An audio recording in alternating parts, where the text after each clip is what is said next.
Welcome to Chapter 11. Treaty of Troyes, 1420.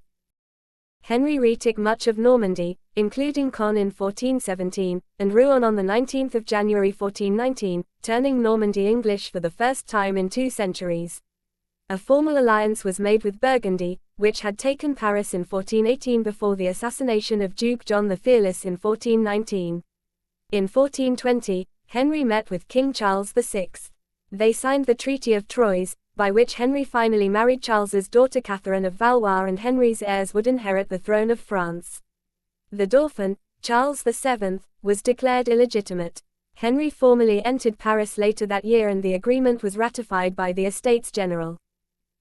Death of the Duke of Clarence, 1421. On the 22nd of March 1421, Henry V's progress in his French campaign experienced an unexpected reversal. Henry had left his brother and presumptive heir Thomas, Duke of Clarence, in charge while he returned to England. The Duke of Clarence engaged a Franco-Scottish force of 5,000 men, led by Gilbert Motier de Lafayette and John Stuart, Earl of Buchan, at the Battle of Beaujeu. The Duke of Clarence, against the advice of his lieutenants, before his army had been fully assembled, attacked with a force of no more than 1,500 men at arms. Then, during the course of the battle, he led a charge of a few hundred men into the main body of the Franco-Scottish army, who quickly enveloped the English. In the ensuing melee, the Scot, John Carmichael of Douglasdale, broke his lance unhorsing the Duke of Clarence. Once on the ground, the Duke was slain by Alexander Buchanan. The body of the Duke of Clarence was recovered from the field by Thomas Montacute, 4th Earl of Salisbury, who conducted the English retreat.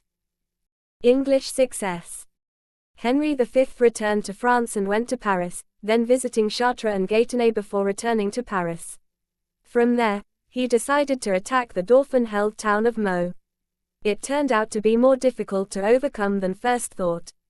The siege began about the 6th of October 1421, and the town held for 7 months before finally falling on the 11th of May 1422.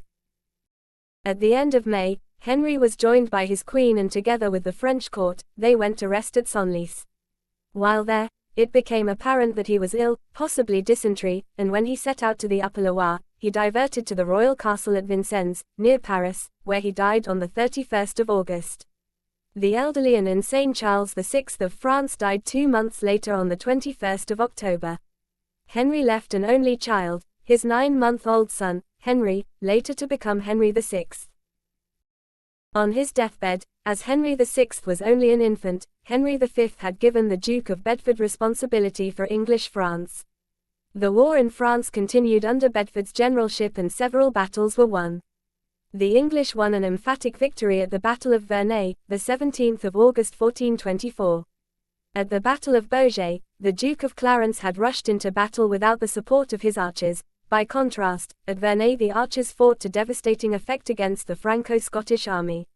The effect of the battle was to virtually destroy the Dauphin's field army and to eliminate the Scots as a significant military force for the rest of the war.